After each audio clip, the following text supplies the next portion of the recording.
سلام كريستوس نعم يكون أكلكم على العالم زلهم يسوع كريستوس تمال لهم نزل عالم السوي تايو عالمكم كنت يا كنا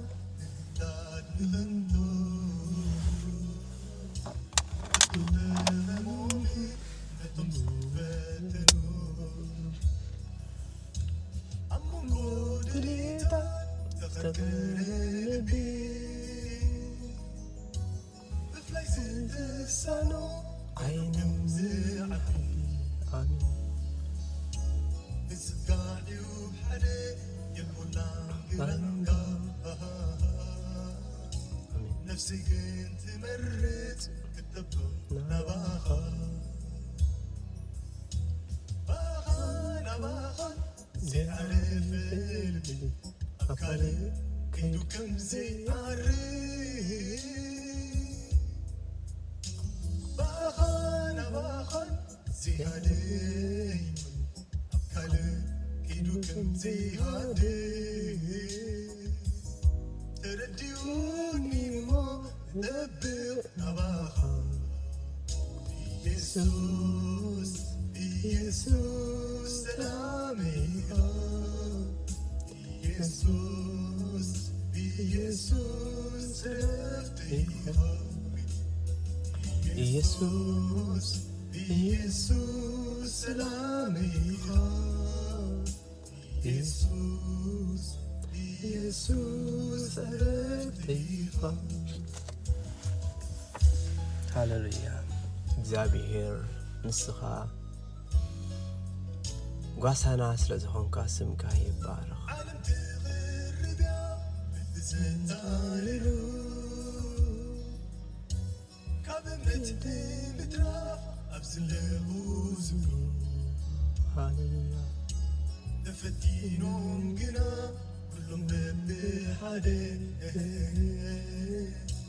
ምናምን ምዃኖም ይጊዜ ተጋደ ጎይታ ኢየሱስ ግና እዝኣመኑኻ ኣይብቅምካዮምን እዝመረፅኻ ሓደ ሓደ ጊዜ ስቑኮን ተበልካ ሓሊፉ ዝተባህለ ተርክቦ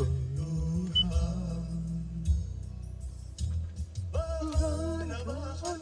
زي عرف قلبي أفكاري كيدو كم زي عرف باخان زي عرف أفكاري كيدو كم زي عرف تردوني ما تدبر نباخا يسوس يسوس سلامي يسوس يسوس رفتي يسوس يسوس سلامي يسوس يسوس رفتي هاللويا اسم أملاح نزل عالم يبارك هاللويا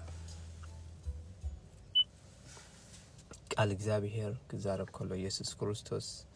تمال له من نزل عالم نسو هياوي بينو أمن كوين زنبر زي حسو زي كير زي الوقت نسو يسوع كريستوس ودياو أملاح سلازي يسوع كريستوس كل جزيم مسكلكم تسكينكم سعاون نزبلنا زلو بقالو متان نعنا كتعملنا نعنا سلامو وزحلنا عرفتو وزحلنا يسمع أملاح نزل عالم يبارك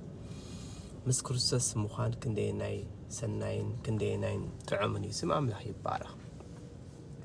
مهنياتو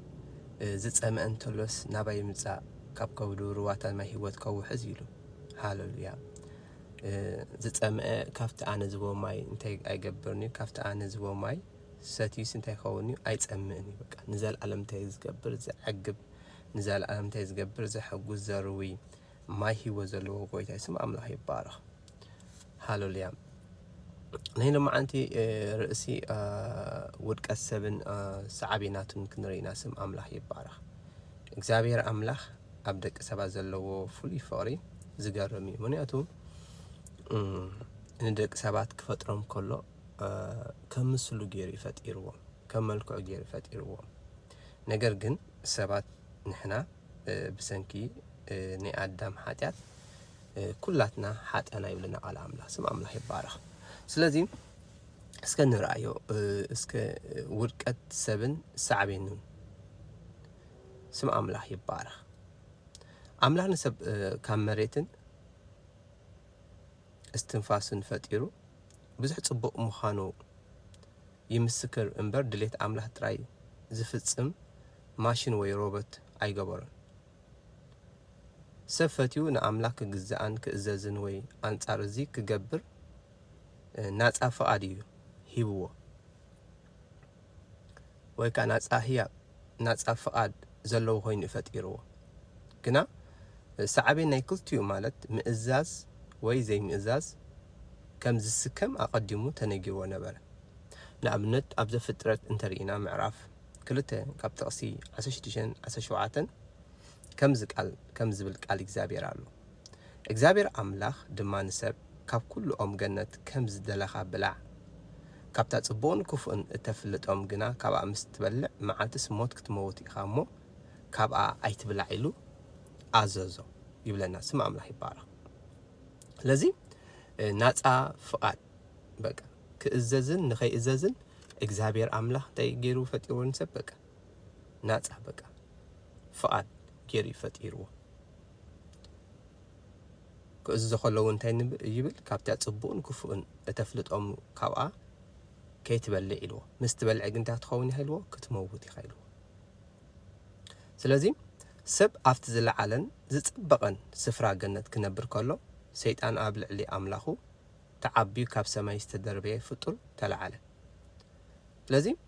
اجزابير أملا نسب أفت زلعلن زتبقن سفرا جنت كأمتو خلو كنبرو خلو سيطان كاو أوريدي بالتعبيت مهنات كاب سماي كم تدربيك على أملاح يزاربنا أب رأي وهانس انت لقينا معرف عسى تغلتم كاب تقصي شوعاتك كساب تقصي تشاعة خمس بلالو بزعبا سيطان مالتي أب سماي كاوق كونه ميكائيلن ملاأختون مستقبل تواقو اتقبلن ملاأختون دما تواقو أي سعرون كا دحرد السفرهم أب سماي أي ترخبن اتنبزل عالم زسحتا زلو ديابلوسن سيطان زبهال عابي قبل اتنايت انت تمن تدربيه نام مدري تدربيه ملاأختون مسؤو تدربيه رأي يوحنس معرف أستغل تتقصي شوعاته كساب تشاعته زلمات أب هزكيل كأنت يبلنا أب مصحف أب تنبيت هزكيل معرف إسرا شومتن كاب تقصي حدا كساب تقصل تخمزي بلنا آيه آتا بروخو خب ودو وقحتا كميل كاب سماي ودكا نسخان هزاب زودق كاس كميل كان مدري تدربخا نسخاس بلبخا ناب سماي كديب نزفاني أبلع الكرن محبر كأمتي أبلع لي رأسي دبناتات كديب نتأزيو لعل كمثل يبلكا أي فالكان ناب سيول نافت معمق قد داك الدربيخ إسياس معرف عسى 4 تقصي عسى تغلطن عسى تحامشن كم زيبل مالتي إتا تنبيت زكيل معرف إسران شومونتن تقصي حاجة كلت تبزلا كم زبل سوري أنا إسياس كم بالكم سريع معرف عسى 4 الساعة عندي تبل كم زبل قال إجزابير كعمل تسألني عتا ود سب نمسفن تيروس إجزابير أملاح كم زيبل قالوا كان نقوله لبخا تعبيس أنا أملاح إيه أما أخل بحر دماء أبزفان أملاح تأميت قالوا تبل على خامو منم أكوان لبخا كم لب أملاح تجبر كاين السخة سبي خنبر أملاح أيكون كان يقولوا ما أب هيزكيل معرف إسران شو متتقص حالا كلتن أبرأيو هان سرينا معرف السلسة تقص 4 بزعبا سيد أمالو تيبلالو نساتهم كانت أراويت السلطان سلازهابو نتقبل سقودلو نت أراويت وين ነዚ ኣራዊት እዚ መን ይመስል መን ከክዋጎ ይኽእል እናበሉ ሰገዱሉ ይብል ኣብ ራእይ ዮሃንስ ምዕራፍ 17 ጥቕሲ 3 ከም ዝብል ኣሎ ብመንፈስ ድማ ናብ በረኻ ወሰደኒ 7 ርእስን 10 ቀርንን ኣብ ዘለዎ ስማ ጸርፊ ዝመልኦ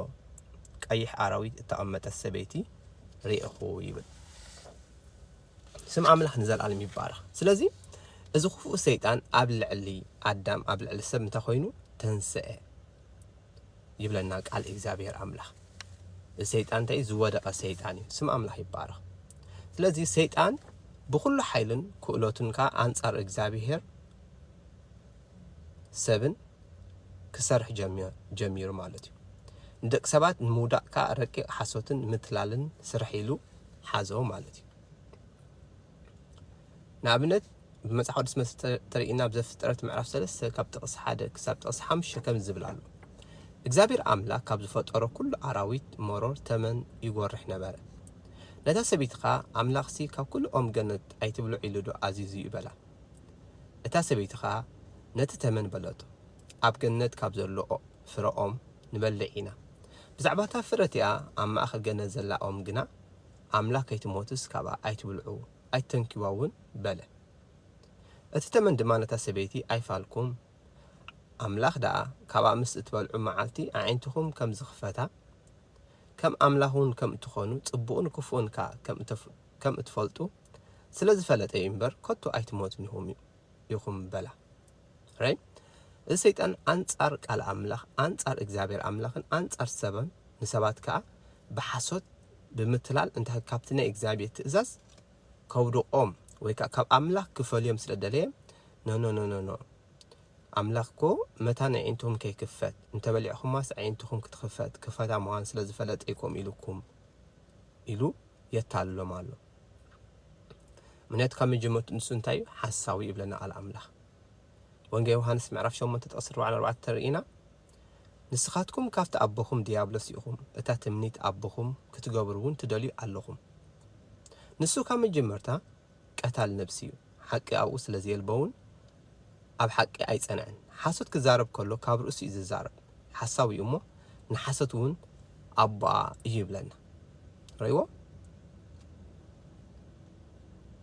መሊስካ ኣብ ቀዳማይ መልእኽቲ ጴጥሮስ ምዕራፍ 5 ጥቕሲ 8 እንታይ ዝብል ኣሎ ዲያብሎስ እቲ መጻረርትኹም ዝውሕጦ ደልዩ ከም ዝጓዝም ኣንበሳ ኮይኑ ይዘውር ኣሎሞ ተጠንቀቁ ንቑሑ ይብለና ስም ኣምላኽ ይባረኽ ስለዚ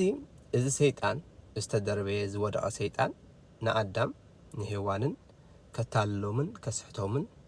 ጀመረ ይብለና ማለት እዩ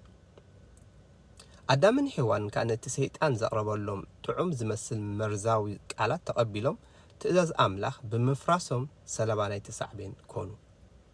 ስለዚ ራይ ትእዛዝ ኣምላኽ ምስማዕ ገዲፎም ናይ ሰይጣን ትእዛዝ ወይ ናይ ሰይጣን ምኽሪ ሰሚዖም እንታይ ያጋጢምዎ ንኣዳም ጥራኽ ኣይኮነን ንኩሉ ደቂ ሰባት እንታይ ያጋጢሙ ከነንብቦ ኢና ኣብ ዘፍጥረት እንተሪኢና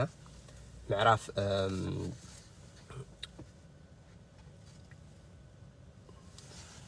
ኣብ ዘፍጥረት ክንሪኢና ምዕራፍ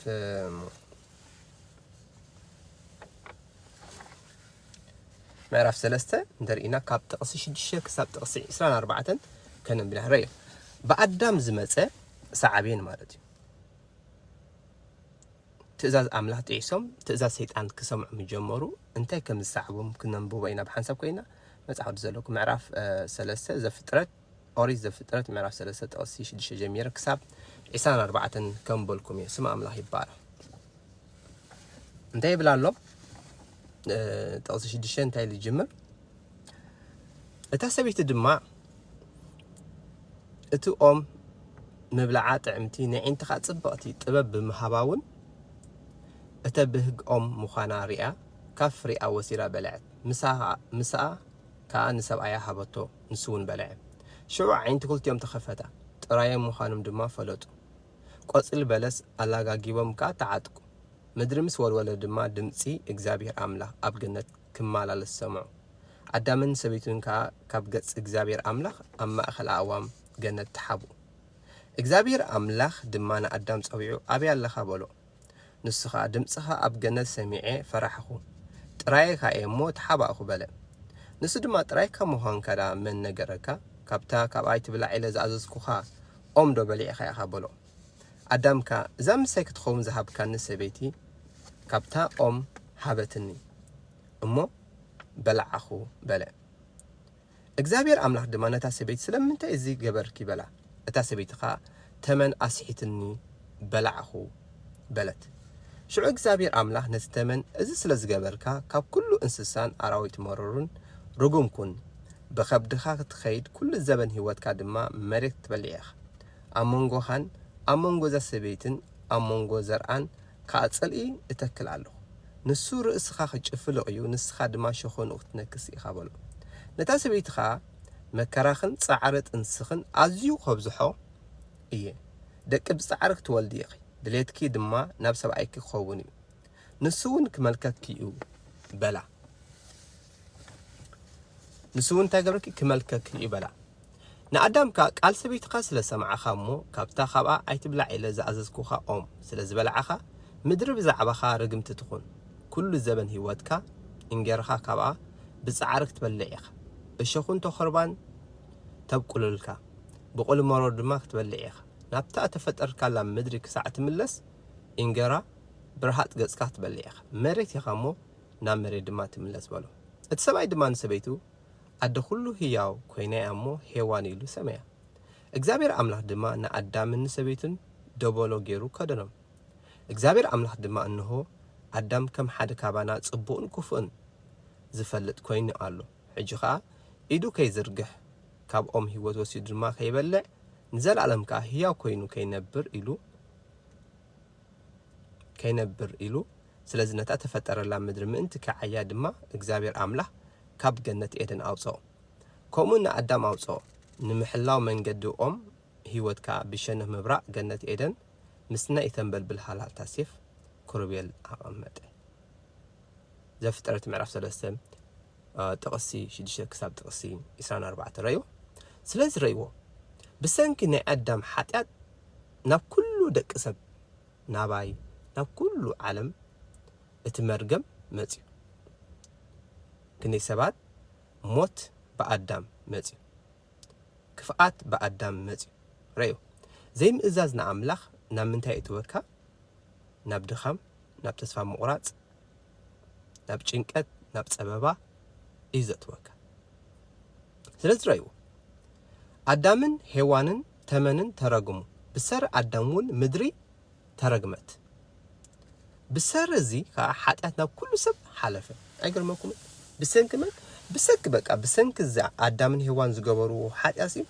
ሓጢኣት ናብ ኩሉ ሰብ ሓለፈ ወላ ናብቲ ሓጢኣት ዘይገበረ እንታይ ገበረ ሓለፈ ይብለና ምክንያቱ ኣብ ሮሜ እንተሪእና ምዕራፍ 5 ጥቕሲ 12 ከም ዝብል ቃል ኣሎ ስለዚ ከዓ ከምቲ ብሰር ሓደ ሰብኣይ ሓጢኣት ናብ ዓለም ዝኣተወ ብሓጢኣት እውን ሞት ኩላቶም ስለ ዝበደሉ ድማ ሞት ናብ ኩሉ ሰብ ሓለፈ በቃ ናብ ኩሉ ሰብ እንታይ ኮነ ሓለፈ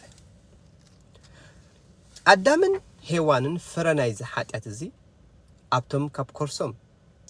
ዝወፁ ደቆምን ረኣዩ ርኢ ናይ ኣዳምን ሄዋን ሓጢኣት እዚ ናባና እውን እንታይ ኮነ ናብቶም ኮርሶም ዝወፁ ደቆምን በቃ ረኣይ ናባና እንታይ ኮይኑ ተመሓላሊፉ እንተሪእና ኣብ ዘፍጥረት ምዕራፍ 4 ጥቕሲ 7-8 ዝገርመኩም እቲ ክፍኣት እቲ ጨካን ምዃን ካብዚ በቃ ካብዚ ዝተላዕለ በቃ ሓጢኣት ብምስራሕ ኣዳም ናብ ኩሉ ደቂ ሰባት ዝመፀ እዩ ብዛዕባ ቃየልን ኣቤልን እንተሪእና ሲ ቃየል ንሓዊ ክቐትሎ ከሎሲ በቃ ካብዚ ዝለዓለ እቲ ክፍኣት እቲ ሓጢኣት ሲ እንታይ ኣምፅኡ መስልኩም ክፍኣት ኣምፅኡ ሞት ኣምፅኡ ቅንኢ ኣምፅኡ ሕስድና ኣምፅኡ ጽልኢ ኣምፅኡ ባእሲ ኣምፅኡ እስከ ከነንብቦ ዘፍጥረት ምዕራፍ 4 እንተሪእና ጥቕሲ 7-8 ጽቡቕ እንተ ትገብርሲ ገጽካ ዶ ኣይምበለን ጽቡቕ እንተ ዘይገበርካ ድማ ሓጢኣት ኣብ ኣፍ ደገ ትቃጽወካ ኣላ ሃረርታኡ ናባኻ እዩ ግና ከንስኻ ክትገዝኣ ይግባኣካ ይበሎ ኣብዚ እግዚአብሔር ኣምላኽ እዩ ንቃየል ዝዛረቦ ዘሎ ጥቕሲ 8 እንታይ ይብል ቃየል ድማ ንሓዊ ኣቤል ተዛረቦ ኮነኻ ኣብ መሮር ከለዉ ቃየል ንሓው ኣቤል ተንስኦ ቆተሎ ድማ ናይ መጀመርታ ቅትለት ዝተጀመረ ስጋዊ ቅትለት ኣብዚ ተጀሚሩ ናይ ሓጢያት ሳዕቤን ማለት እዩ ስለዚ ካብዚ ጀሚሩ ሓጢያት ኣብ ዓለም ናብ ዝኸፍአ ማእዝኑ በጽሕ እቲ እግዚአብሔር ኣምላኽ ሰማይ ምድር ክፈጥር ከሎ ብዙሕ ጽቡቕ ኮነ ተባሂል ብእግዚአብሔር ዝተመስከረሉ ፍጥረትና ኣምላኽ በዓሉ ሰብ ብምፍጣሩ ክሳዕ ዝጣዓስ ኮነ በቃ እግዚአብሔር ኣምላኽ ክሳብ ዝጣዓስ ኮይኑ ሰብ ብምፍጣሩ ክሳብ ዝጣዓስ ኮነ ዘፍጠረት ከም ምዕራፍ 1 እንተሪኢኹሞ ኩሉ ክፈጥሮ ከሎ ጽቡቕ ኮነ ጽቡቕ ረኣየ ጽቡቕ ኮነ እንዳበለ ይፈጢርዎ ኩሉ ፍጥረታት ክሳብታ ኣዳም ሓጢያት ዝገብር ወይ ክሳብታ ኣዳም ካብ ትእዛዝ ኣምላኽ ክርሕቕ ምጀመረ ኩሉ ነገር እንታይ ነይሩ መሲልኩም ኣብ ኣምላኽ ጽቡቕ እዩ ነይሩ ክፍኣት ዝበሃል ነገር ኣይነበረን ኣንጻር ጽቡቕስ ኣይነበረን ኩሉ ጽቡቕ እዩ ነይሩ ጸልማ ዝበሃል ኣይነበረን በቃ ብጻዕርኻ ምብላዕ ኣይነበረን በቃ ብርሃጽካ በቃ ደኺምካ ምብላዕ ኣይነበረን ደቂ ኣንስትዮ እውን ብጻዕረን ክወልዳ ከምኡስ ኣይነበረን በቃ ካብታ ኣዳም ሓጢያት ተጀመረሉ ኩሉ ነገር እንታይ ኮይኑ በቃ ክፍኣት ኮይኑ በቃ ክፉእ ኮይኑ ኩሉ ነገር ሰብ ክፉእ ኮይኑ እንስሳ ክፉእ ኮይኑ ምድር ተረረጊማ ክፍእቲ ኮይና ኩሉ ነገር ሽዑ እግዚአብሔር ኣምላኽ ተጣዓስ ይብለና ኣብ ዘፍጥረት እንተሪኢና ምዕራፍ 6 ጥቕሲ 5-6 እንታይ ይብለና እግዚአብሔርካ ክፍኣት ሰብ ኣብ ምድሪ ከም ዝበዝሕን ብሓሳባት ልቡ ዝሕልኖ ድማ ወርተግ ክፉእ ጥራይ ከም ዝኾነን ረኣየ እግዚአብሔርካ ንሰብ ኣብ ምድሪ ብምግባሩ ተጣዓሰ ብልቡ ድማ ጓሃየ በቃ እግዚአብሔር ኣምላኽ እንታይ ኮነ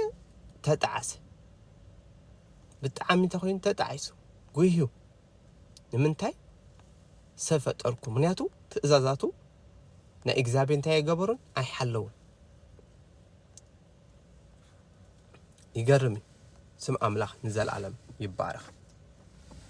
ብሰንኪ እዚ ንሓዋሩ መንፈሱ ምስ ሰብ ከይጻረር ዕድመ ተቆርፀ መፍትሒ ግን ኣይኮነን እንተሪኢና ኣብ ዘፍጥረት 6:3 ምዕራፍ 6:3 እንታይ ብለና እግዚአብሔር ኣምላኽ ኣብ ቃሉ ማለት እዩ እግዚአብሔር ካ ንሱ ስጋ ድማ እዩ መንፈሰይ ንሓዋሩ ምስ ሰብ ኣይ ጻረርን ስለ ዘበኑ 120 ዓመት ይኹን በለ ካብታ ሰዓት ጀሚሩ እግዚአብሔር ኣምላኽ ንደቂ ሰባት እንታይ ገይሩ ዕድሚኦም ክሳብ 120 ተነወሐስ 120 ደቂ ሰባት ንሕና ግን ተጸናሕና 80 ዓመትና ንጽንሕ ግን ናይ መወዳእታ ተገይሩ 120 ቅድሚ ዝነበሩ ግን ክሳብ 900 ዓመት ክሳብ 960 ዓመት ይጸንሑ ነይሮም ድሕሪ ግን ካብቲያ እግዚአብሔር ኣምላኽ ብሰብ ዝጓሃየላ ሰዓት ግን እንተሪኢና ካብ ኣቦና አብርሃም ኒኖ ተሪኢና 120 ዓመት እንተጸንሑ 100 እንተጸናሕና 80 እንዳበለት ዕድሜና ናብ ታሕቲ ወሪዱ ማለት እዩ ዕምቆትን ስሩን ናይቲ ዝተገበረ ሓጢያት ካብዚ ንላዕል ኮነ ኣብ ሮሜ ምዕራፍ 5 ጥቕሲ 12-14 እንታይ ይብለና ስለዚ ኻ ከምቲ ብሰርሕ ሓደ ሰብኣይ ሓጢያት ናብ ዓለም ዝኣተወ ብሓጢያትን ሞት ኩላቶም ስለ ዝበደሉ ድማ ሞት ናብ ኩሉ ሰብ ሓለፈ ሕጊ ክሳዕ ዝመጽእ ሓጢያት ኣብ ዓለም ነበረ እሞ ኣብቲ ሕጊ ዘየብሉ ግና ኣብኡ ሓጢያት ኣይቆጸረን እዩ ሞት ግና ካብ ኣዳም ጀሚሩ ክሳዕ ሙሴ ኣብቶም ማዕረቲ ኣበሳ ኣዳም ሓጢያት ዘይገበሩ እውን ሰልጠነ ኣዳም ካብ ምስልቲ ዝመጽእ እዩ እምበኣርከስ እቲ ብዓይኒ ስጋ ዘይረአ ሓጢያት ብሓደ ሰብኣይ ማለት ኣዳም ናብ ዓለም ማለት ናብ ነፍሲ ወከፍና ሓለፈ ነዚ መረጋገጽ ዝኾነልና ኻ እቲ ብዓይኒ ስጋ ነፍስን ስጋን ክፈሊ ዝረአ ሞት እዩ ሞት ናብ ኩሉ መጽኡ ብሰንኪ ሓጢያት ኣብ ሮሜ ምዕራፍ 5 ጥቕሲ 12 እንታይ ይብለና ኩሎም ስለ ዝበደሉ ኻ ሓጢያት ናብ ኩሉ ሰብ ሓለፈ ናብ ኩሉ ሰብ እንታይ ኮን ተመሓላለፈ ካብ ጠንቂ ሞት ዝኾነ ሓጢያት ናጻ ዝኾነ ወለዶ ኣዳም ስለዘየለ ቃል ኣምላኽ ከምዚ ይብል ኩሎም ሓጢዮም ክብሪ ኣምላኽ እውን ስኢኖም ክብል የብርሃልና ኣብ ሮሜ ምዕራፍ 3 ጥቕሲ 23 ስለዚ እግዚአብሔር ኣምላኽ ኩሉ ግዜ ትእዛዛቱ ሓሳባቱ ፍቓዱ ክንገብር እዩ ዘለና እዚ ኸዓ بحيلان بقدتنا زي كونه بودو يسوس كريستوس غيرو انت غبرنا كخلنا تصقا انت غيرو ولو افسي سوي تصقا املاح تخينلو تغليصلو نم كله انت يمصيو مدحنا امصيو ስለዚህ ሐዋርያ ጳውሎስ እንታይሉ በቲ ኃይለ ዝበኒ ክርስቶስ ንኩሉ እንታይ ገብረ ኢሉ እኹለ ኢሉ በኃይልን ብኽእለትን አይኮነን በመንዳ በመንፈስ አምላክ ይብለና አብ ዘካርያስ ትንቢት ዘካርያስ ካውድቀት ከድሕንና ዝኽእል ካብ ድኻም ከበርታዕና ወይ ከተንሳዕና ዝኽእል ወይ ከዓ ንቕድሚት ከሰጉመና ዝኽእል ናይ እግዚአብሔር መንፈስ ናይ እግዚአብሔር ኃይል ስለዚህ ከምቲ ቃል ዝበሉ ኩሉ ግዜ እንታይ ይግበረን ይብለ ቃል አምላክ ድሎይኒ ነቶም ዝደልዩን እንታይ ይገብረሎም ይርከበሎም ስለዚህ ስም አምላክ ይባረክ ስለዚህ ይህዋቴም ናይሎ ማዓንቲ ትምህርቲ ውድቀት ሰብን ሰዓሜኑ ማዕረክ እንደይ እግዚአብሔር አምላክ ከም ተጣዓሰ ማዕረክ እንደይ ኃጢአት ምስ እግዚአብሔር አምላክ ረክብ ከም ዘይብሉ ማዕረክ እንደይ ንኃጢአት ከም ዝጽየፎ ንኃጢአተኛታት ከዓ ከም ዘፍቅር ስለዚህ ፍቅረና እንታይ ገይሩ ንሓደ ወዲዩ ሊእኽዎ ከምቲ ዝገበርና እግዚአብሔር አምላክ ሲ ምጠፋአና ነርና ጥራ ዘይጠፋአናስ ይብለና ጸጋ አምላክ ምሕረት አምላክ ስለዝበዝሐልና بحيلن بخلتن بعقمن بخلتنا ويصبو ስለዝገበርና አይኮነን እንተላ እግዚአብሔር አምላክ ምሕረቱ ስለዘብዝሐልና ስም አምላክ እንዘላለም ይባረክ